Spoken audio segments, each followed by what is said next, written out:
Bonjour tout le monde, avant que la vidéo commence, je vais pas vous cacher qu'aujourd'hui ça va être assez sombre et triste. Si vous êtes quelqu'un de sensible, je vous conseille de quitter cette vidéo parce que vraiment c'est du sérieux. Bon, alors il faut savoir que je prépare une vidéo sur des jeux flash dérangeants ou bizarres, et je faisais donc des recherches sur des jeux violents, et je suis tombé sur quelque chose les gars. Je pouvais pas juste l'évoquer vite fait, il fallait que j'en fasse une vidéo à part entière. C'est quelque chose qui m'a vraiment dégoûté et que j'ai trouvé hyper malsain.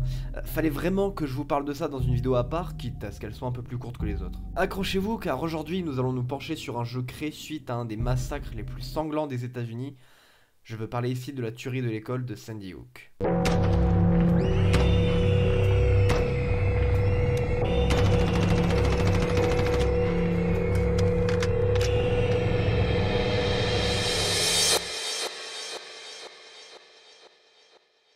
Alors, avant de vous parler de ce qui m'intéresse le plus aujourd'hui, il faut que je vous raconte ce qu'il s'est passé dans l'école de Sandy Hook aux États-Unis dans l'état du Connecticut en décembre 2012.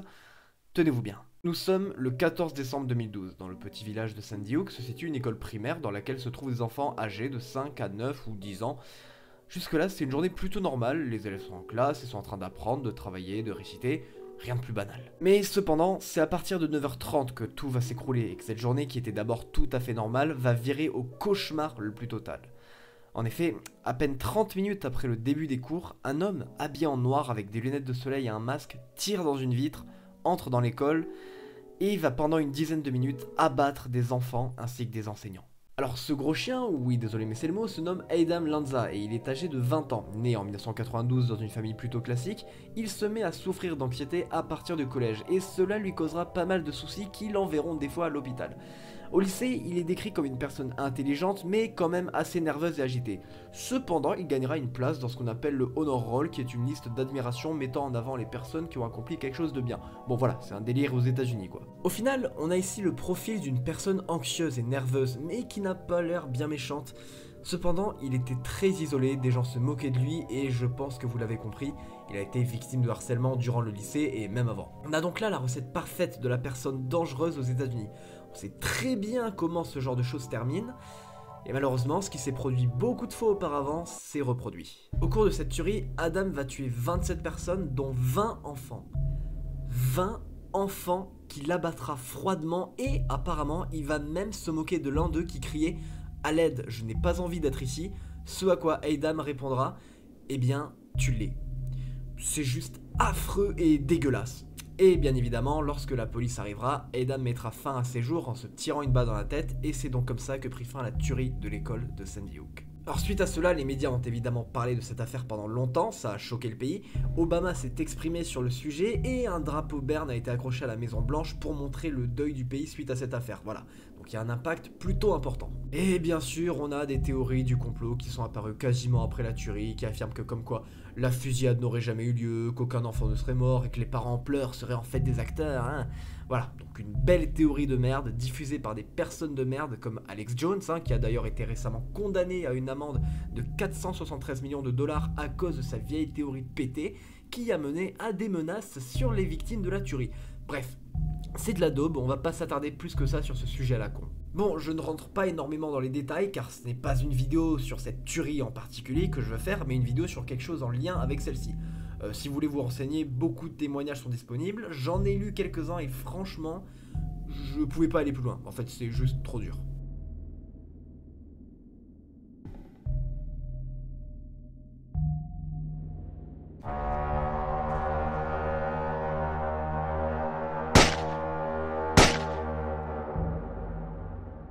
Bon, penchons-nous maintenant sur ce dont je voulais vous parler. Alors que je faisais des recherches pour une future vidéo sur les jeux flash, comme je l'ai dit au début, je suis tombé sur un jeu nommé The Slaying of Sandy Hook, en français, le massacre de Sandy Hook, créé par Ryan Jake Lambourne. Et oui, c'est bien ce à quoi vous pensez, c'est affreux. Quand je suis tombé sur ça, je me suis renseigné, j'ai découvert l'existence de cette fusillade, et j'en revenais pas qu'un jeu ait été fait sur ça. Alors pour ceux qui ne l'ont pas encore compris, oui, dans ce jeu, on incarne Adam Lanza lors de la tuerie. Et maintenant, je vais bien évidemment vous parler du jeu, ce qu'il se passe, ce que l'on fait et pourquoi est-ce que je trouve que c'est malsain et très problématique. Alors le jeu débute dans ce qui semble être un salon, on incarne une sorte de masse noire qui représente Adam, il y a du texte qui nous indique de prendre un pistolet, puis on doit se rendre dans une chambre. Et là, il y a un détail que je vous ai pas dit. Avant de se rendre à l'école, Adam a tué sa mère pour ensuite prendre sa voiture. Il lui a tiré dessus 4 fois. Et c'est exactement ce que vous allez faire dans le jeu. Vous vous dirigez vers la mère couchée dans son lit, la touche pour tirer est indiquée et vous abattez donc la mère.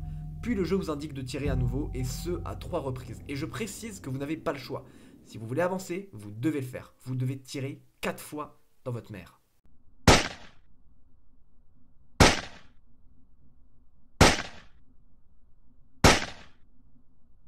Vous prenez ensuite les clés de voiture ainsi qu'une arme à feu, il y a une transition et l'image réapparaît sur votre personnage qui brise une vitre, entre dans un endroit qui est en fait une école, il lève son arme, un compte à rebours apparaît et ça y est, c'est parti. Vous avez 11 minutes pour tuer des enfants et leurs professeurs. Ces derniers se mettront à courir lorsque vous les apercevrez, vous devrez donc en abattre un maximum jusqu'à la fin du timer, puis le jeu prendra fin sur votre personnage qui se donne la mort. Votre score apparaîtra ensuite, ainsi que des informations sur le vrai nombre de victimes. Voilà ce qu'est ce jeu. Une réplique des événements de décembre 2012. Vous jouez un tueur de masse et vous tirez sur des enfants qui s'enfuient. Enfants qui ont réellement existé. Et putain, mais qu'est-ce que c'est perché! Ce jeu a créé une grosse polémique, évidemment, il a été retiré de beaucoup de sites, mais bien évidemment toujours trouvable assez facilement via des forums. Et ensuite, quand je vous dis que c'est une réplique exacte de la tuerie, je rigole pas. Vous tirez sur la mère 4 fois, et pas 3, pas 2, non 4 fois. Vous prenez la voiture, vous rentrez en pétant une fenêtre, vous rentrez pas genre en enfonçant une porte. Et cette précision, je la trouve hyper glauque, c'est quand même perturbant de jouer ce qui s'est passé exactement lors de la fusillade. Le jeu, c'est pas juste tirer sur des personnages qui courent dans une école, non, vous reproduisez à l'identique les événements qui se sont produits ce jour-là, et c'est vraiment troublant. Imaginez juste qu'une des victimes tombe sur ce jeu, imaginez ce qu'elle peut ressentir en voyant ça. C'est pas un jeu pour eux, hein. C'est un rappel, c'est un truc qui leur fait remonter un événement traumatique, un jour où ils ont perdu des proches, un jour chaotique, et hop, voilà, petit jeu accessible à tous, dans lequel on peut incarner l'auteur de ce massacre, super! Donc en fait, ce jeu, c'est une bombe pour certains, c'est quelque chose qui peut rappeler un énorme trauma aux personnes concernées par ce drame.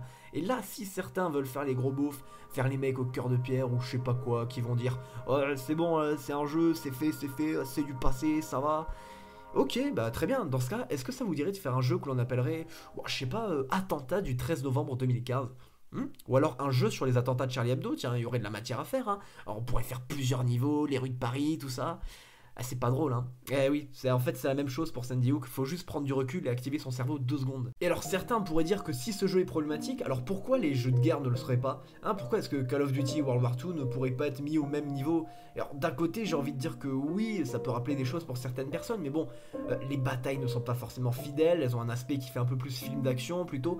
Après, je peux comprendre que certaines personnes considèrent que les jeux de guerre puissent être mis au même niveau que Sandy Hook, mais bon, personnellement je préfère tirer sur des soldats allemands fachos plutôt que sur des gamins qui s'enfuient dans une école, hein. Mais le truc que j'ai trouvé vraiment perché, ce qui m'a vraiment impressionné, c'est que bah putain, le jeu est bien foutu.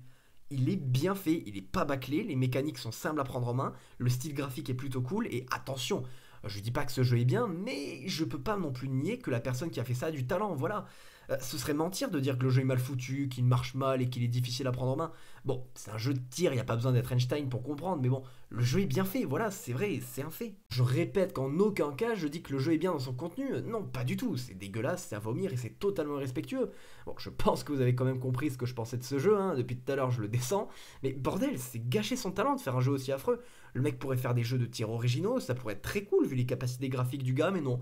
Oh, il préfère recréer une tuerie d'enfant commise par un gros taré, voilà, c'est vrai que c'est mieux. Au final, le problème avec ce jeu est le contexte dans lequel il prend place et la précision de chaque détail. Rien ne va, ça s'inspire trop de la réalité pour que l'on considère ça juste comme un simple jeu. C'est trop proche des faits concrets. C'est même identique en fait, on prend pas de plaisir à jouer. Et perso, je regardais l'écran me demandant ce que j'étais en train de foutre, hein.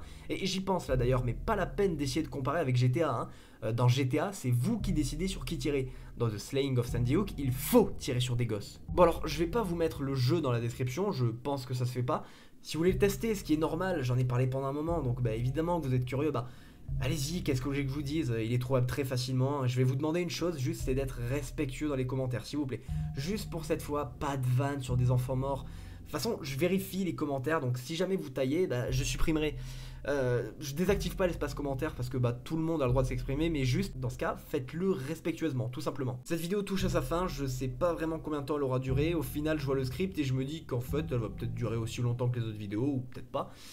Si elle vous a plu, laissez-moi vos avis et évidemment, si vous voulez me soutenir, vous pouvez mettre un j'aime et vous abonner, vraiment ça donne de la force. Je répète encore une fois que si vous voulez vous renseigner sur ce sujet, c'est assez dur, c'est très violent, donc allez-y à vos risques et périls. Je vous retrouve très bientôt pour de nouvelles vidéos, merci de me suivre, ça fait vraiment plaisir. Salut!